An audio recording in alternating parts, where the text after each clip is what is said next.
Have you ever felt like you're walking through a world that doesn't quite notice you, even though you notice everything? Like you're listening to music no one else can hear, watching shadows form before the light even shifts. There's something about living like that, quietly sensing the edges of things before they reveal themselves, that feels both magical and painfully lonely. You don't choose it. It just is. You see too much, and yet you're rarely seen for it. Some people call it being sensitive. Others call it being strange. But the truth is, for some of us, this deep intuition isn't a choice. It's the atmosphere we breathe. And for those who live in this silent depth, like Carl Jung's intuitive introverts, the world can feel both too loud and too empty at the same time. You might not even realize how much you've been shaped by this kind of inner vision. You meet someone, and something inside you shifts, not because of what they say, but because of what they carry. You feel the weight of unspoken grief behind their smile. You catch glimpses of the ending before the story even begins. You sit in a crowded room and sense a rupture in the air, long before anyone else notices. That's not imagination. That's your compass working differently. And yet it's exhausting to live with a perception that has no proof. In a world that runs on evidence, productivity, and linear timelines, what do you do with knowing that doesn't come from facts? How do you explain to someone that you just know when even you can't explain how? So over time, you stop explaining. You stop trying to convince. You go quiet. But the silence doesn't stay peaceful. When you stop speaking the language of your inner world, it doesn't go away. It just grows louder in your solitude. What once felt like a gift begins to ache like a wound.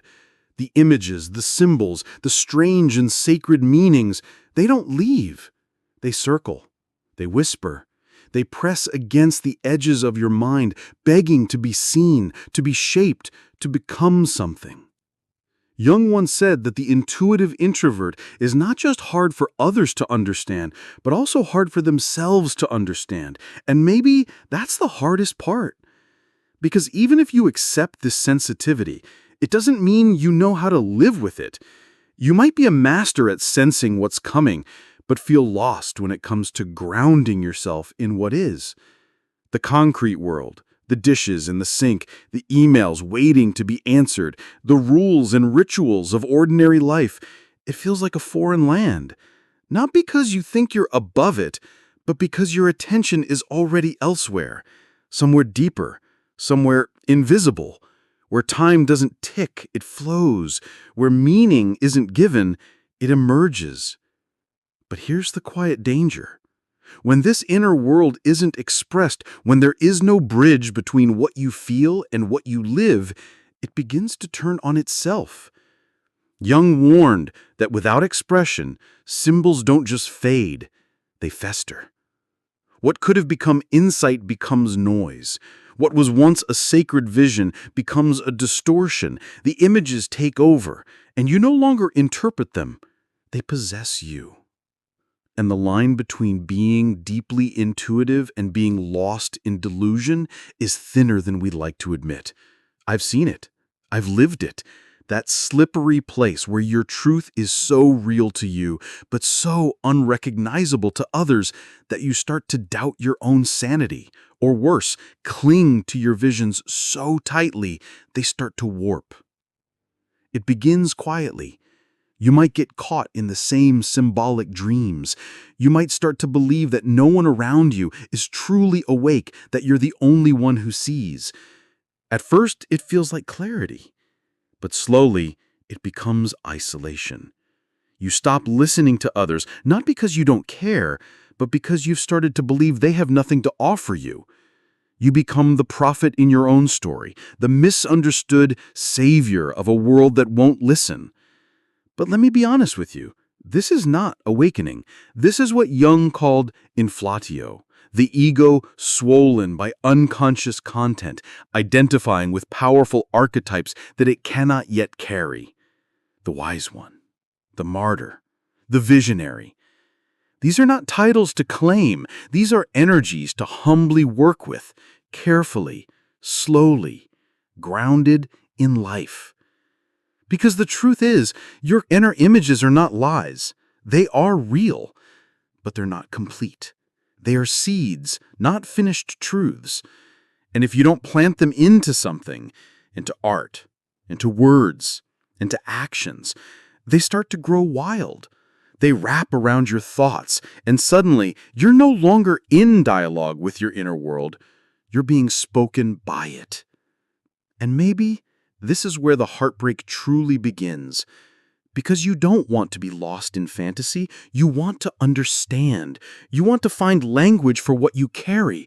You want to show someone, anyone, that this strange perception isn't madness, but that it's meaning in its rawest form. That it just hasn't been shaped yet. But shaping takes effort. It takes humility. It takes grounding. And often, it takes grief. Because to bring your inner visions into the world means accepting that they may not be received as you hoped. It means learning how to carry beauty even when no one sees it. It means translating feelings into forms, even if your hands shake doing it. Jung knew this well. He said that the unexpressed symbol becomes a foreign body inside the soul. It acts on its own like an unprocessed dream, looping endlessly. And unless it finds form, unless it is integrated into the conscious life, it will rule from the shadows. But the act of expression? It's not about becoming an artist or a writer or a mystic. It's about survival. It's about taking something too big for the mind and giving it shape so it no longer drowns you. When you write it, speak it, sing it, paint it, whatever your way is, you're not just making art, you're making peace. And slowly, with every gesture of expression, you begin to reclaim your place in the world. You stop floating above it, you start walking in it. Still different, yes. Still strange, maybe, but no longer alone in your visions. Because someone will read your words and feel seen. Someone will hear your silence and feel less ashamed of their own. Someone will look at the colors you placed on a canvas and finally recognize the hues of their own soul. So, if you've been silent for too long, if your dreams are turning heavy, if you feel like the images are swallowing you whole, start small. One word, one movement, one breath that says, I'm still here, not just in my visions, but in this body, in this life. Ready, maybe, to share what I see, not to convince, not to be praised, but to stay whole. And maybe, in that slow offering, you'll find that the world isn't as blind as you thought. Maybe it's just been waiting for someone like you to speak in a language only the soul understands. There comes a point when the inner world no longer whispers. It begins to echo, not because your intuition is sharper, but because the weight of everything you've been carrying has nowhere left to go. You wake up with images you can't name, feelings you didn't invite. You're not thinking anymore, you're flooding. You're not imagining, you're being pulled under. And maybe you tell yourself it's fine, that you're just processing, that this is what depth feels like. But a part of you knows it's becoming too much. Carl Jung understood this terrain with a kind of eerie precision. He didn't just theorize about symbols and archetypes. He lived with them. He fought with them. And one of his greatest fears was this, that without expression, without grounding, the intuitive mind would begin to feed on itself, not out of malice, but out of neglect. A mind that sees too much but shares too little turns into a labyrinth, one that's both sacred and suffocating. And if you've ever been in that place, you know exactly what I mean. You start seeing patterns everywhere, connections that feel too perfect. Every word feels symbolic. Every dream becomes a message. Every silence starts to speak. At first, it feels like magic, but then it starts to feel like a trap. You can't unsee what you've seen. You can't turn it off. And no one around you seems to understand what you're going through. You try to explain it, but the words don't land. You try to be normal, but something inside you resists. You try to keep it together, but your world is unraveling, and no one else even sees the thread. This is the moment Jung feared most, not because it means you're broken, but because it means you're too alone. When the ego no longer mediates between the unconscious and reality, when the self is swallowed by images too large to hold, something cracks. You're no longer the dreamer. You become the dream. And it's not just about delusion. It's about over-identifying with the symbols themselves. You feel wise, so you believe you are wisdom. You sense pain, so you believe you are the healer. You catch glimpses of suffering in the world and feel you were chosen to fix it. You begin to speak not as yourself, but as the voice of something greater. And while it feels powerful, it's also fragile. Because the moment someone disagrees, questions, or criticizes, you feel shattered. Jung called this inflatio, a psychic swelling. The ego becomes inflated by the contents of the unconscious and mistakes the symbolic for the literal. You no longer carry the archetype. It carries you. And the scariest part is, it often doesn't feel dangerous. It feels righteous. You feel misunderstood, but also special. You feel rejected, but also superior. You start to say things like, "They just don't get it," or "I'm too deep for this world." But inside, you're lonely, desperately lonely. And the more isolated you become, the more certain you are that isolation is proof of your insight, not your disconnection. I've seen this spiral. I've felt it. The belief that no one understands you becomes a wall, then a fortress, then a prison. And before long, the very intuition that once helped you navigate the world becomes the reason you can't live in it. But this isn't your fault. It's not a flaw. It's what happens when deep perception is not matched by deep integration, when visions rise up from the unconscious but are not anchored in the everyday. And the truth is, even the most symbolic mind needs soil. Even the prophet needs a place to stand. So what does grounding look like for someone who lives in the clouds? It's not what you might think. It's not about abandoning your visions or pretending to be normal. It's about balance, about choosing to come back to your body, your breath, your senses, not because you're denying your depth, but because you're giving it a home. That means doing the small things, the repetitive things, the ordinary things. Lighting a candle when you wake up, drinking water slowly, cooking with your hands, sweeping the floor.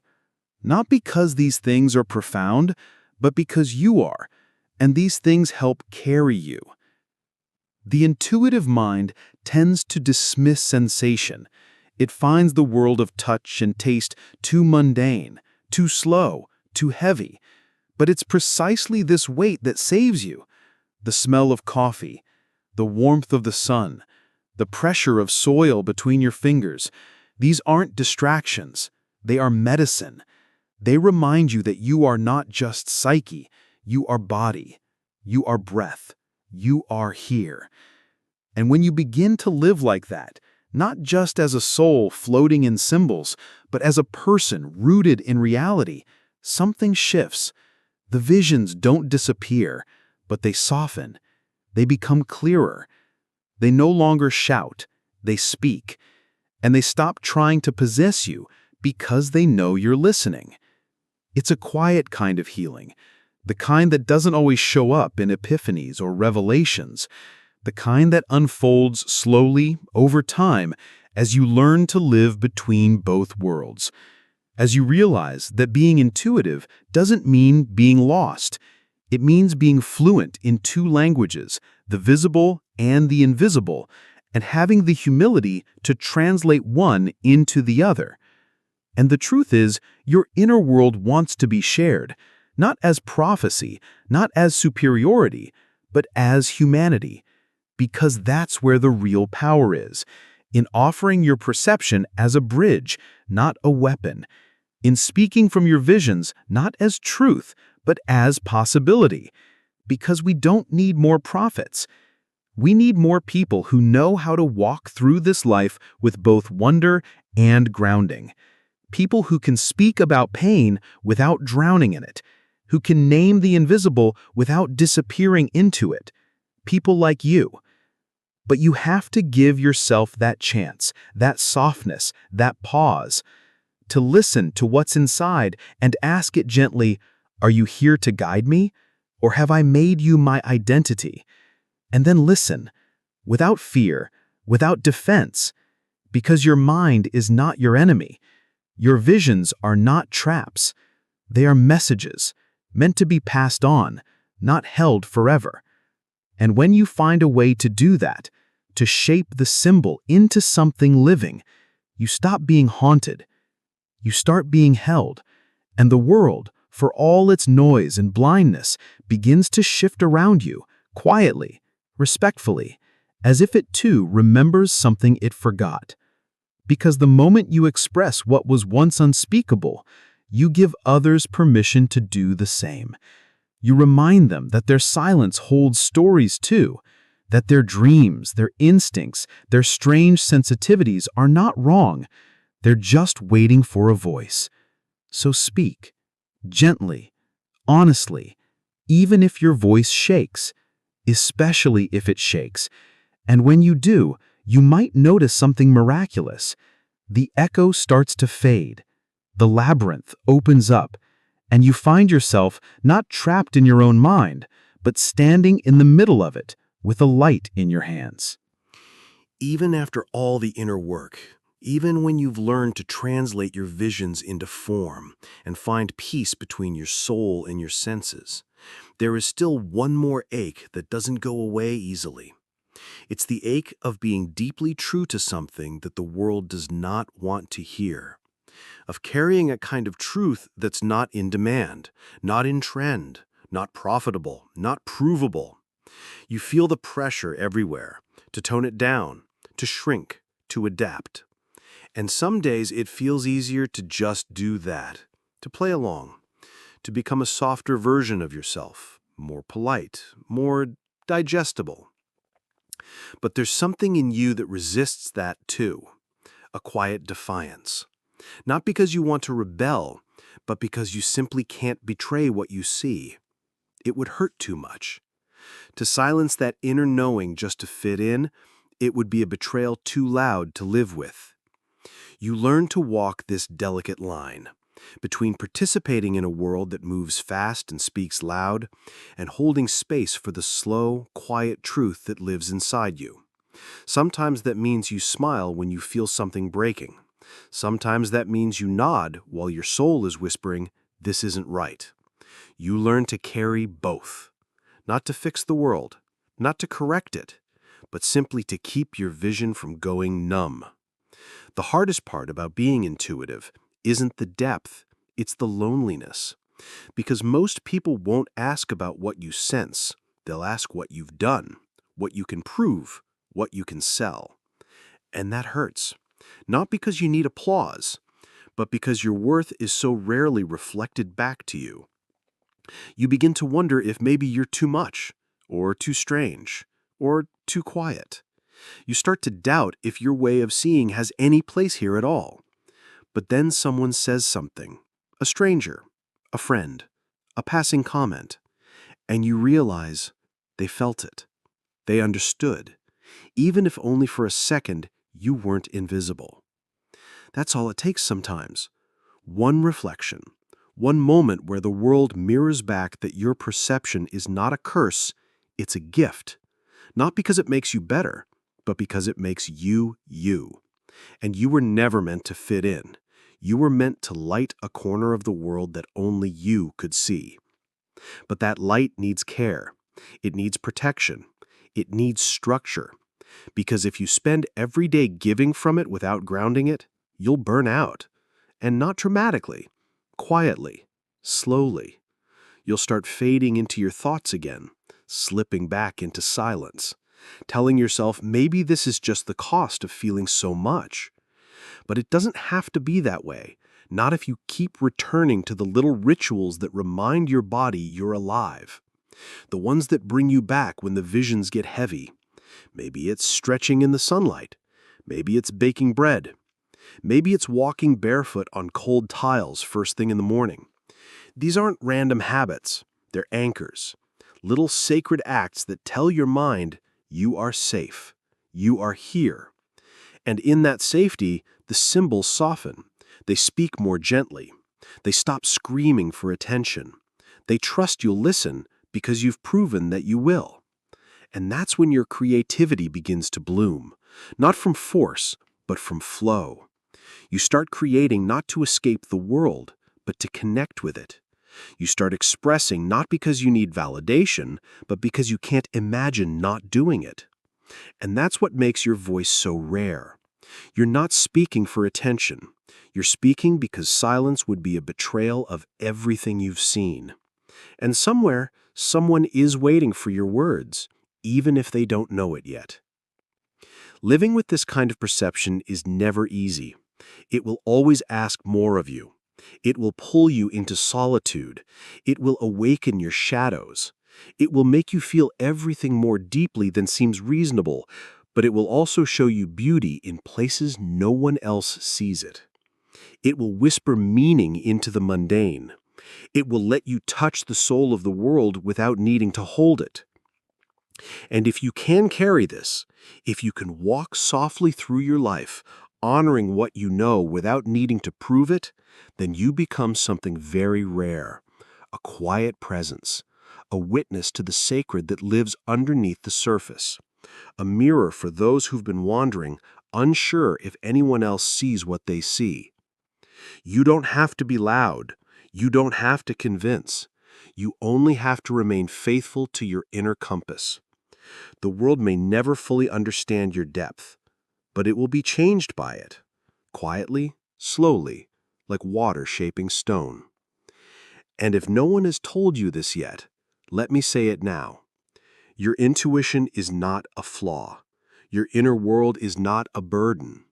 Your silence is not emptiness. It is depth. It is preparation. It is a different kind of language, one that very few people learn to speak and even fewer learn to live.